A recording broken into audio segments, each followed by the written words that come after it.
What does it really take to build a business that's rooted in purpose and profit? Today's guest, Dean Wegner, has done exactly that. From West Point and Army Aviation to leading one of the fastest growing veteran-owned apparel brands in the country, Dean's story is a masterclass in perseverance, values, and vision. If you've ever wondered how to lead with conviction, build a mission-driven company, or find purpose in the next chapter of your career, this episode is definitely going to hit home. Welcome to the No Limits Leadership Podcast. We discuss ancient wisdom, real-world experiences, and the latest concepts on mastering leadership of self and others. If you're committed to maximizing your life and your impact on the world, you're home. Welcome to the No Limit Leadership Podcast. I am your host, Sean Patton, and I am very excited to be joined by a true example of purpose-driven leadership, Dean Wegner. Dean is a fellow West Point graduate, former Army Aviation officer, West Point hockey player, and founder and CEO of Authentically American, one of the fastest growing veteran-owned apparel brands in the country. He's led with excellence in the military and corporate America with Procter Gamble and Mars, and now as an entrepreneur building a made in the USA brand with national reach. If you want to grow as a leader and elevate the people around you, you'll want to hear what Dean has to say. Dean, thanks for being on today, man. Well, I'm excited, Sean. Nothing better than catching up with a friend and sharing some stories and looking forward to this discussion. I know. And we are, it'll come out later, but we are recording on Veterans Day. So, what a fitting time for us to have this conversation.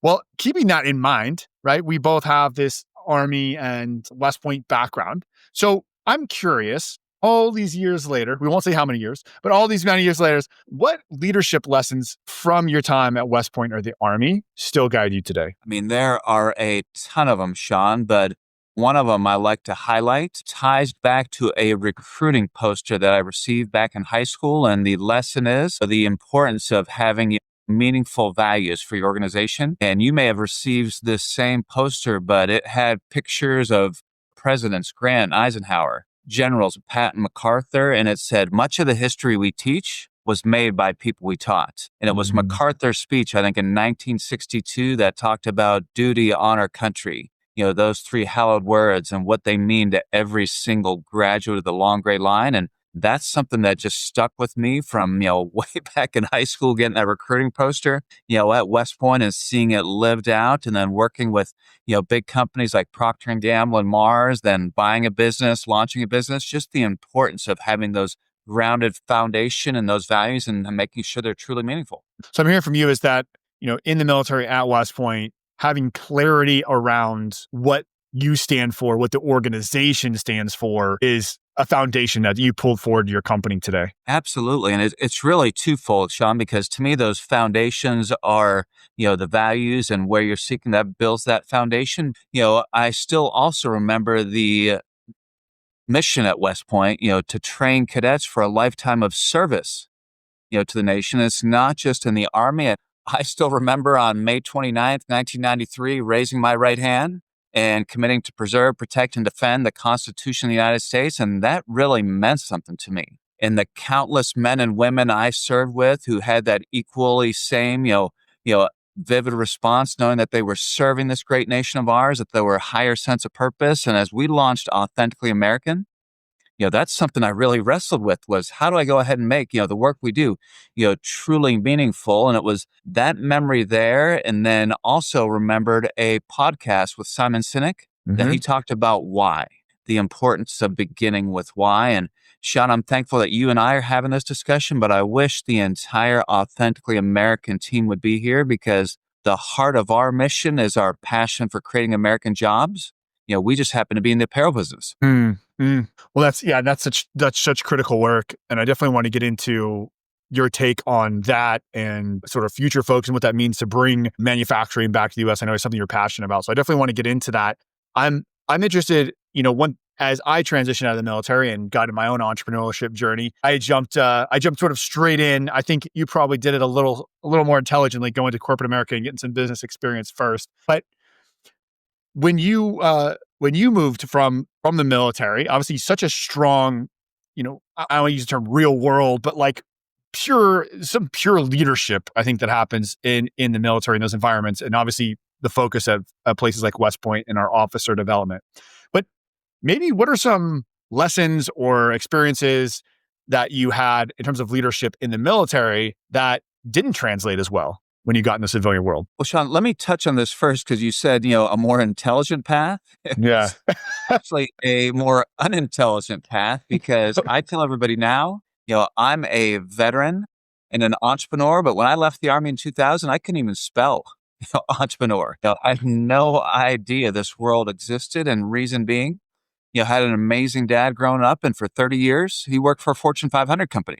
And that's what most of his friends, that's what most of our neighbors did. So that's the only world I knew. So like my dad, I went to Procter Gamble and Mars and worked on iconic brands like Crest and Tide and M&Ms.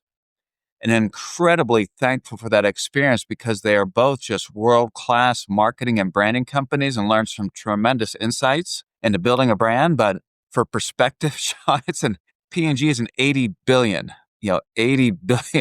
company. And in such a big company and an $80 billion company, it just felt like a cog in the wheel. And that was that initial catalyst to become an entrepreneur. But when you can't spell entrepreneur, I didn't think I had it in me to go ahead and launch a business from scratch. So I actually entered the entrepreneurial ranks through acquisition and bought my first business in 2020. It's a business that you've never heard of. Anyone tuning in has never heard of. But since you've worn the uniform, you are familiar with it because I bought a government contractor that produced dress uniforms for the military. So thousands of uniforms every week for Army, Navy, Air Force, and Marines. And really enjoyed that because one of the uniforms we made was one I used to wear. That Army ASU trouser with the gold braid. Yep. And one of the things I learned, Sean, was the tragic history of the apparel industry, which to give you an idea how rare American made is. When I graduated back in 93, over 50% was made in the U.S. Today, it's 3%. I mean, next to nothing is made here in the U.S. And I'm also passionate about creating American jobs. And I thought I want to win more contracts and I thought we'll create more jobs. But being rather naive and again, unintelligent back then, I didn't really understand how government contracting works because I thought I want to win more contracts and I thought we'll create more jobs. But I realized, Sean, as a government contractor, it's primarily a bidding process. And if you and I are bidding on a contract and you had it before and I won, in essence, your job's transferred to me, and net, there's no job creation. And that was that light bulb moment for me that said, what if? What if instead of being a government contractor, what if we built a brand? And I thought back to the days of Crest and Tide and M&Ms. And I also thought, what if instead of what 97% of brands do and chase cheap labor overseas, what if we made the intentional choice to produce right here in the U.S.? And that's where it started now 8 years ago in 2017 from a blank sheet of paper, with a vision to build this iconic American brand. And I'm exhausted. I had no idea how challenging, how difficult it was going to be, but, tied back to values and mission and what we talked about early and how important that is, as exhausted as I am, Sean, I'm even more energized. And I think our team is energized because we are doing some work that we truly believe in and believe we're having an opportunity to make a difference because we're creating American jobs. Yeah. Yeah. That's phenomenal. So what I am hearing now is that at Procter & Gamble and Mars, you felt a bit like a cog in the wheel after sort of having the passion and purpose that you felt in the military and sort of longed for that. But there were some lessons, at least around, the branding and the marketing and the business acumen there. So were there any other, I'm interested in your time at Procter & Gamble and Mars from a leadership side. Were there things that you decided to pull over that were new that maybe added to what you had from the military? Or were there things that, sometimes I know I've had bosses and commanders that I learned a lot of what I didn't want to do. So there's also those lessons. So I'm interested in some of those lessons from your time in corporate America as well. Well, I think, one of the things that you and I are so fortunate to have the education at West Point, the leadership and training, and, having real hands-on experience, in leadership. And when I think of leadership, I think about people and servant leadership. And, that's the motto I describe, but you're asking for some comparisons or really some differences. So one of the things I didn't really understand as well was the whole idea around thought leadership and, what that can mean in the difference, because there is leadership, and I think that's the, standard context around your leading people. But when you're in a big business and you have on the opposite end, a new business you're looking to start, it's equally important to have that thought leadership. And unlike P&G and Mars, there's a lot of great ideas there, but it's so big, it's so bureaucratic. You have SOPs, you have process, you have checklists, all that, very similar to the military. But when I thought about some of the great brand ideas we had, I mean, I started to be able to transfer those to, okay, how can I take some of that same thought leadership and, help build our own iconic American brand? Very interesting about that transition from sort of corporate America big and and how that applies from leading the people side of leadership, but of course, especially in the regular Army, right? Like, or I know you were an aviator, so I know working with aviators, especially, it's like, I mean, there's checklists, there's SOPs, and you either do it right or you do it wrong, right? Like for a good reason. For a good reason, those helicopters aren't supposed to fly, as far as I'm concerned. I don't know how they do. But then moving more toward what you're talking about is like almost the thought leadership, the creative side, that building something from scratch in the entrepreneur side sounds like that was sort of a new endeavor for you to explore. It really was because, I mean, there were new tactics, new strategies that would come up in the Army, but for the most part, I mean, from the Pentagon, you're laid out, here's the doctrine and tactics from division down to brigade, all the way down to your company and platoon that you're leading. So not that you can't be innovative, but it's pretty well defined versus when you become an entrepreneur and you start from a blank sheet of paper. I mean, you've got to be creative, you've got to be innovative, and that's that thought leadership that I'm talking about. I'm sure you do. I know you do, because we run in the same circles in the Nashville entrepreneur and veteran scene. But when you talk with veterans specifically that are exploring potentially get into entrepreneurship, either through acquisition or starting something new, what's one lesson you wish every veteran understood before becoming an entrepreneur? I think, Sean, what's nice about being a veteran and having the experience that you and I and so many others have had, I think, we are generally wired to be entrepreneurs. I mean, we've got a strong, incredible work ethic. I mean, trained to go ahead and have discipline and start to build plans and everything. But I think sometimes you need help. I mean, you need somebody, that Sherpa there, to guide you along. And I think, so often the way the military trains us to be strong and resilient, sometimes resist that temptation to reach out for help. And I can't even begin to tell you the number of people that have come beside me. And it's not one person, it's not two people. If I've got a marketing challenge, I go to one person. If it's a sales related problem, I go to somebody different. If it's finance. So I'm a big believer in investing relationships. And what I truly believe in it, even if you're a solo entrepreneur, it's a team sport. You've got to build that, unofficial board of advisors, that group of mentors. You also need to have a great bank, a great accountant, CPA, all these different resources to help you grow your business. And it truly is, entrepreneurship done well is a team sport. Couldn't agree more. When you look at, the transition that you made going from corporate America to as an entrepreneur, but I'm really even thinking maybe lessons that transcend senior leaders that are making maybe any major professional transition. Maybe it's going from they've worked in a big corporation and they're going to start their own thing, or they're going to move to a smaller sort of startup scene. They're going to make some sort of major professional transition in the middle of their sort of career or working time. What advice would you give them to navigate transition? Well, Sean, as you are evaluating sometimes transition, here's kind of the two-part formula I use, and I'll share an example why it didn't work for me and then why it's working so well right now. The twofold advice is, first of all, find something you truly love, find something you're passionate about, find something you really believe in, because then it doesn't feel like work. Now, the other part of that is finding something that you have some level of giftedness, some level of experience, somewhere that you truly have, a talent that's impactful. And to compare and contrast, I mentioned the business I bought in 2012, that government contractor, and I love that. We were working with the military. I mentioned, actually producing the uniform that I used to wear, which I loved all that. So I was equally passionate about that. But our core competency as a business was manufacturing. And when I would walk into a factory, when I would walk into our factory, Sean, our head would hurt. My head would hurt. I mean, because my brain is wired for sales and marketing and strategy and that side. And although I truly loved and believed what we were doing and loved the mission, I wasn't equipped to solve the problems that we were, facing with every day.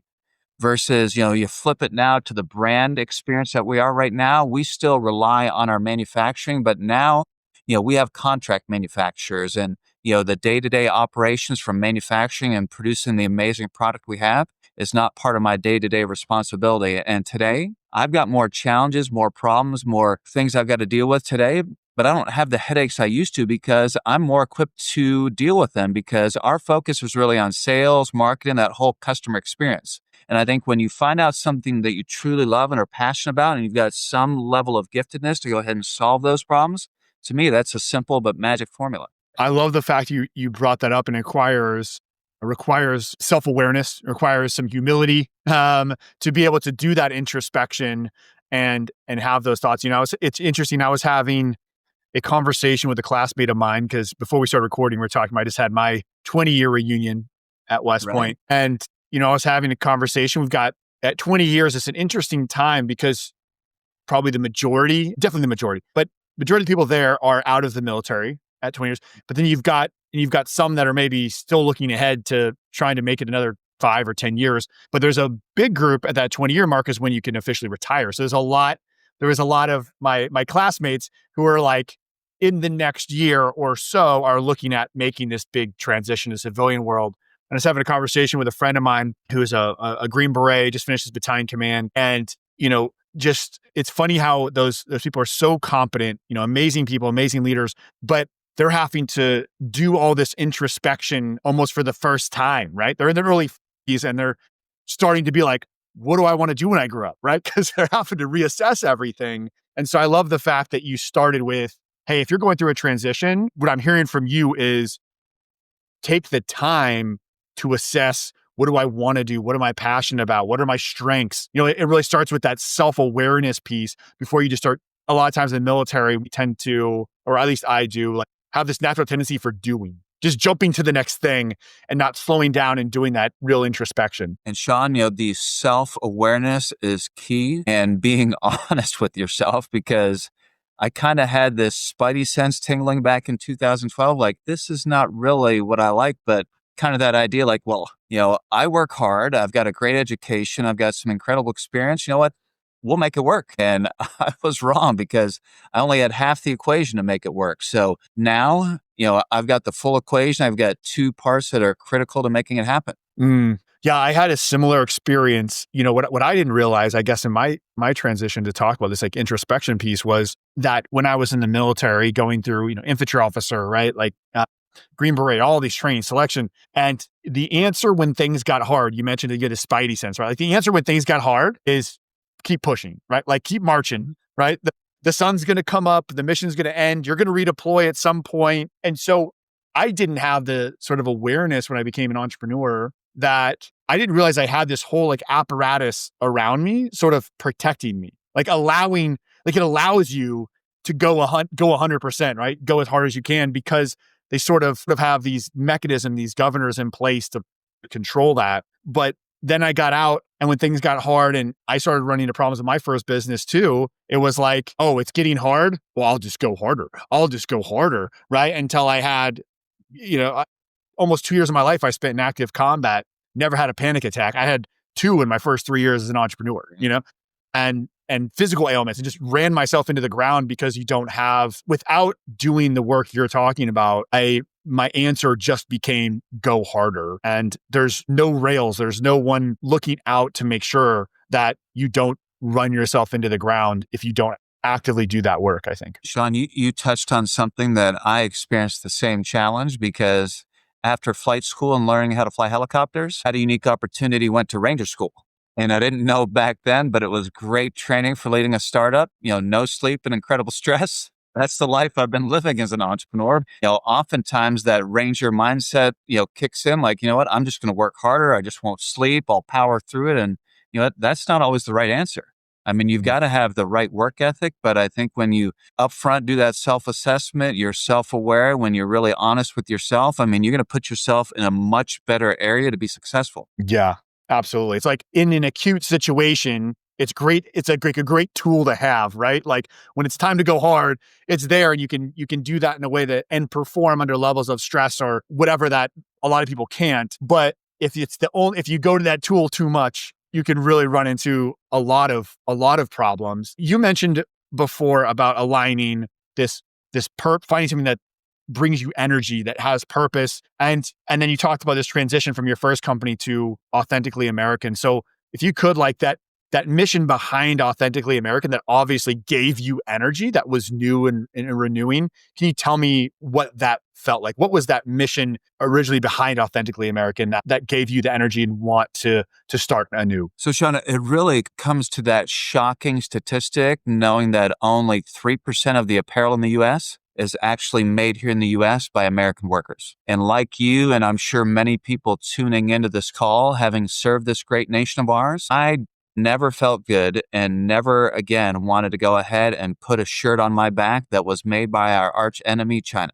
And how do most entrepreneur ideas start? I mean, you notice a challenge, an opportunity, and you say, you know what, I'm going to fix that. And I think God had a plan because I wasn't ready in 2012. And those 5 years of leading that company, that was a contract manufacturer, taught me the apparel industry, taught me a baseline foundation for manufacturing. But it was really that inspiration to say a friend like Sean, who has like-minded values, I'm sure he doesn't want his business and his employees to wear something made in China. Other people that I serve with, they don't want to have that same experience wearing something that's made overseas. So that was the real inspiration to go ahead and launch something that was made here, that's creating American jobs. And then, back to the brand building at P&G and Mars and working on Crest and Titan M&Ms, to really have an opportunity to build a legacy and build this iconic American brand that's truly American made. What leadership habits would you say that you've had to implement as you scaled from startup Authentically American to the national brand that it is today? So I think this is another one of those Ranger School lessons here because, longer story, but ultimately after 2 days of not sleeping because, somebody in our Ranger ranks had stolen some MREs, and you know how awful that would be. So they kept us up 2 straight nights, and they then assigned me to be the commander. And my job, Sean, was to go ahead and set up a midnight ambush. And after not sleeping for 2 days, I was exhausted. Everyone was exhausted. But when you're the commander, the adrenaline starts pumping, you're motivated. And I'm like, everyone's exhausted. I'm going to lead from the front. I'm going to do everything I can to help out everyone within our company. And I remember, Sean, setting up this whole midnight ambush and everything set up and, things were in place and the adrenaline was pumping. And then every 15 minutes I would go through and, check the whole line and come back. And then about 2 hours later, one of the Ranger instructors came up and knelt beside me and said, Ranger Wegner, this is one of the best jobs I have ever seen. And I gave this internal fist bump to myself. And then he said, you are a no-go. And I'm like, what are you talking about? And he said, listen. And it was, still the night and all you could hear was snoring, Sean. We traversed the entire company line. He said, everyone was sound asleep. And he said, here's the lesson I want you to learn because you're not Superman. You have a first sergeant, you have platoon leaders, you have platoon sergeants, and you were so busy trying to do everything yourself that you lost sight of leadership and the team that you've built, the team that you have here on this raid to go ahead and help you have a successful mission. And that's the lesson that I've learned now, that even though you start as an entrepreneur by yourself, that you can't do it all alone, that you need, a strong first sergeant, you need platoon leaders, you need platoon sergeant, you need, people to help you on this journey. And just quite literally and physically, you can't do it all yourself. That is such a powerful lesson that I see with so many clients, Dean, that you're bringing up right now. I was literally on an executive coaching client call today with the senior leader in a manufacturing company we were having this conversation about him feeling the need to provide answers, right? Tell people, instead of empowering them and asking them and having them own their area of responsibility, he was just doing and solving. And it's this, a modern manufacturing example of what you're talking about from Ranger School about leading, by, with, and through others and empowering them to do their best. And that is, what I'm hearing for you is that was really a key lesson that has allowed you to scale. Just the importance of teamwork and how I mentioned earlier that entrepreneurship done well is a team sport. That's such a good point. So as you do that and as you scale this team and the needs of the company change, how do you decide where to spend your time and energy as the CEO versus when it's time to delegate to those other leaders, or maybe even is it time to hire or bring in an additional team member? How do you continue to make that decision as you scale? Well, really, Sean, it starts to tie into a number of things that we've talked about, finding what you're passionate about and what you believed in, finding an area that you're gifted in.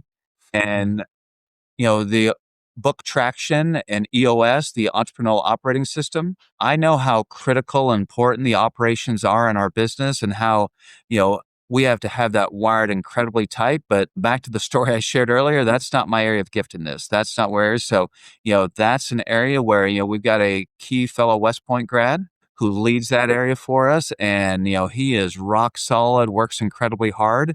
And, having somebody there in that position focused on the operational side allows me to go ahead and focus on the vision, customer strategy, that whole top line revenue side. And it's similar. We have a creative director who spent her entire career in the apparel industry, incredibly gifted in that area, which I am not at all. So when it comes to the creative ideas, when it comes to working with our customers and helping them bring their ideas to come to life, I mean, that's another area that I kind of step back and say, you know what? That's not where I'm gifted. I love that. As you look forward to the role of Authentically American, and then if you want to, or you're comfortable even talking about sort of American manufacturing moving forward, as you look to the future, what I see as someone who's not in manufacturing, but work with some clients in manufacturing, and when I see on the political landscape, and you mentioned even sort of the public, court of public opinion, but a desire to bring more manufacturing back to this country. Like, I'm interested in how you see maybe your role, or how you see the role of the company into the future of sort of reshoring American manufacturing. Sean, I truly believe that Authentically American, we can be a catalyst to help continue to push us more and more away from a reliance on overseas and manufacturing in China. And when it makes sense to be able to produce things right here in the U.S. Oftentimes the chip in your phone, I mean, it's not visible. You're not aware of it. Components in your refrigerator, although you open it every day, I mean, you're not going to be aware of where it's made. But the shirt you put on your back, I mean, that is a visible statement and a visible testament on whether or not, you to the belief in the American worker like we have. And back to that 3% number, Sean, our tagline now is, where's yours made? And it's designed to be provocative because most people flat out don't know where their shirt is made. And I would ask everyone who's tuning into this call, when you wake up tomorrow morning and you go to grab your favorite shirt that you would put on, take a look at the tag. And my hunch is you're going to be shocked. You're going to be disappointed when you see made in China. You're going to see made anywhere but the U.S. And my challenge to you would be is next time you have an opportunity, make a different choice. I mean, where is yours made is designed to go ahead and call you out to go ahead and make a different choice. Across the board, whether it's the shirt on your back or any other time you're making a purchase, whenever possible, I'm hoping people go ahead and make that decision, make that intentional American-made choice. What do you see? I know you work in this space with other senior leaders. What do you see as potential obstacles to continued growth of American manufacturing? Well, Sean, I'll speak just within the apparel industry concept. When we're a unicorn, we're in that small, 3%, and 97% are choosing a different path. And it is brands like Nike and North Face and Lululemon and Under Armour, and they have millions and millions of dollars to spend on marketing that I don't. They don't want you to know where it's made. They absolutely have no interest in shedding light on, the child labor type factories that they're exploiting overseas. They don't want me to know. There's a real financial incentive to go ahead and produce overseas because it is less expensive. And those big brands I mentioned don't want you as an individual consumer, you as a business, to know where you're buying that shirt. So that's going to be one of the biggest barriers that I have. Back in the P&G and Mars days, I had Super Bowl ad budgets. I mean, our marketing budgets were massive. Now my marketing budget's about this big. So it's, how do we tell this incredible story? And you own a lot of our product. You know what amazing product we have. Word out there about our brand, our story, and the incredible product we have when we have such a small, relatively speaking, marketing budget. Well, I think you do such a, from my perspective, you are a sort of that rocky figure punching above your weight class because you do such a great job getting out there. We joke around. This is a veteran entrepreneur space around Nashville. Dean's everywhere you look, you've seen Dean Wegner. You're everywhere. And so I think you're doing a great job of being punching above your weight class and getting out front and getting that message to push that. So I think that's great. I think one of the things that we both value as leaders and know we've talked about is leaders continuing to grow and get better. And we talk about self-awareness. Where do you see and where are you focusing your personal growth in order to get your company, or again, maybe personally, but get your company to the next phase? Like what does Dean Wegner 2.0 look like in the next 10, 20 years? Sean, but before we go there, let me just touch on something because I think it Please. ties into a few things we touched on around, being self-aware and do an assessment, honest assessment of what you individually have. And in our case, what we had well as a business, and then drawing upon all those tremendous experiences. Because when we launched Authentically American in 2017, and then we built it for a year and realized, okay, we've got something we can build on. I thought back to the days of P&G and Mars and those Super Bowl ad budgets. I'm like, wouldn't that be incredible? But the honest assessment was, we didn't have anywhere near that type of money. So thinking back to those experiences at P&G and Mars and thinking to all the playbooks and opportunities, the thought was, although we don't have, a huge marketing budget, we do have this feel-good American story, being better known, being American-made, creating American jobs. And we decided to play that whole earned media card, trying to get as much free press and PR as we can. And I have been blown away. I mean, that's what made me think of it, you touching on it, because we've been blessed to be on Fox and Friends many times, on MSNBC and in Forbes magazine. And, it's an extension of that. I'm excited to be on your podcast and have your audience that hears the story. But that was the whole process that we talked about, doing an assessment and understanding, strengths and weaknesses versus, what we can truly bring on the table, drawing from past experiences. Then how do we apply that thought leadership to this new situation? Yeah,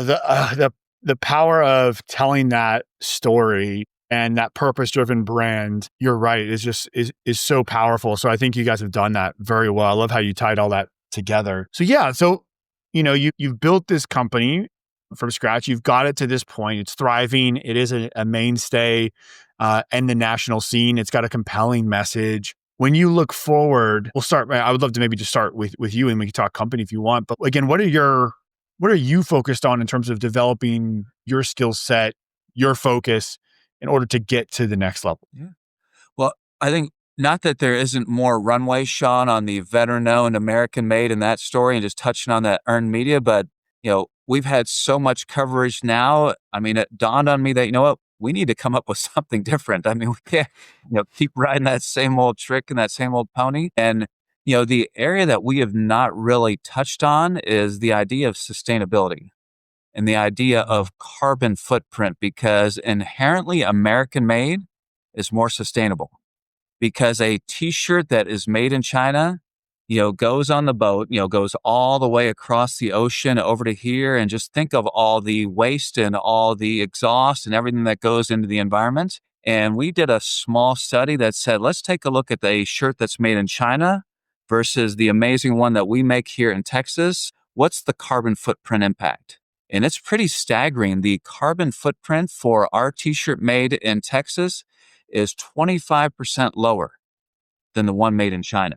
If that doesn't resonate, I mean, think of cleaner water for your kids, think of cleaner air for you to breathe. I mean, it is just a good thing for our environment and in general. And I think that's, thinking about thought leadership and having that perspective and, what's something that new that we can do that will be the next iteration of growth for us. So we're really, thinking hard on how we can go ahead and play that out more broadly to say, even if it's not apparel, if you're making an American-made choice, you're making a conscious, good decision for the environment. It's more sustainable. And for our t-shirt example, a 25% lower carbon footprint, which is meaningful. I love that. Just like looking at that next phase of, you said thought leadership, but also impact. And I love how, I always think the power of, there's such a power in business, right? That's aligned with purpose, something that's like you put the profit motive aligned with the purpose and the impact. And then we can really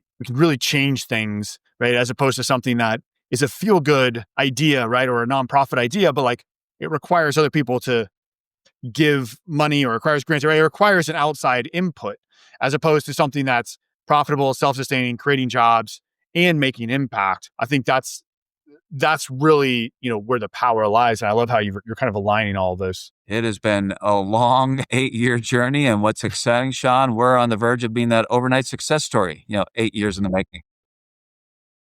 Yeah, the 8-year overnight success, man. It is crazy how that's the perception, and so I really appreciate you, doing the work you're doing, but taking the time to come on and peel back the hood of this 8-year journey of how you got here and the lessons that other people that are either an entrepreneur or in leadership in other companies that are trying to become the best leader they're capable of can really pull from that. Is there, if you're speaking to that audience right now that is feel that they're called to something more, they're trying to get to their next 2.0 and look into the future, is there anything we didn't touch on or any advice you want to give to them? Sean, I would just highlight, the one that really is grounded in you and I talking right now and the friendship and the relationship we have. One of the reasons I made it through Ranger School was, I had a Ranger buddy. And back then it was Marine Corps Infantry Sergeant Roy Backey. And for those 72 days straight, living on one meal a day and 2 to 3 hours sleep a night, being a flight suit wearing aviator, I mean, I had no business being there, let alone graduating and making it straight through.